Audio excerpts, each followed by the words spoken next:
Welcome into WMAR 2 News at 6. I'm Kelly Swoop. Jamie is off tonight.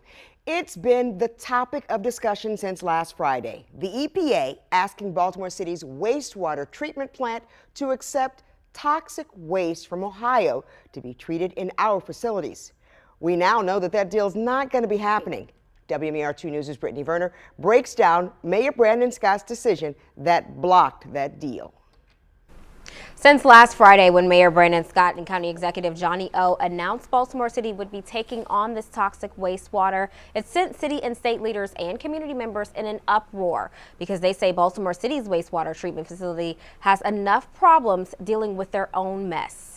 It was a bad decision. It was ill-timed. It was poorly conceived. We don't want their water. That's how Maryland Congressman Kwaisi Mfume described the disposition of city and state leaders, feeling blindsided by the request for the city to treat 700,000 gallons of contaminated water from East Palestine, Ohio. There's no advance work done whatsoever. No consultation with local representatives, and clearly no consultation with the communities most affected in the greater Baltimore area. Mfume and other local officials, including city council leaders, the Republican Party, believe the decision to treat the water would present grave danger to our drinking water and the aquatic life in the Chesapeake Bay and greatly impact some communities more than others.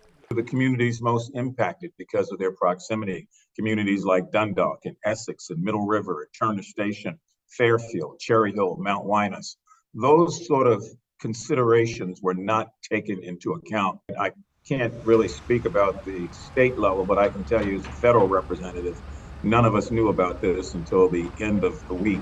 And then you had the weekend to ensue after that where you can get very little done, which is why there was such a strong push on Monday morning from so many of us to stand up against this. And instead of taking on the risk to treat the toxic wastewater, Baltimore City and state leaders fought back. It's really about environmental justice in many respects. Monday evening, Mayor Brandon Scott's administration found a loophole to block the toxic wastewater from being treated here after Scott directed DPW to modify Clean Harbor's discharge permit.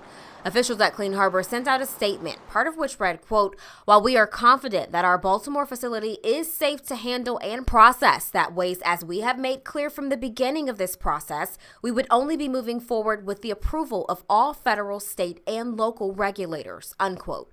Congressman Mfume, other city and state officials, and neighbors say this was the best decision for the greater Baltimore area. We've got a huge crab harvest that will take place in a few months.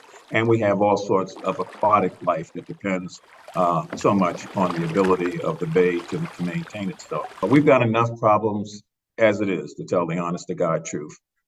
We didn't need this one, and now we don't have this one.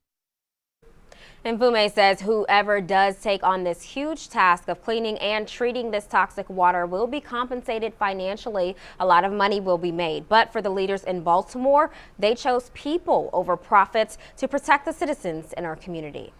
All right. Thanks a lot, Brittany.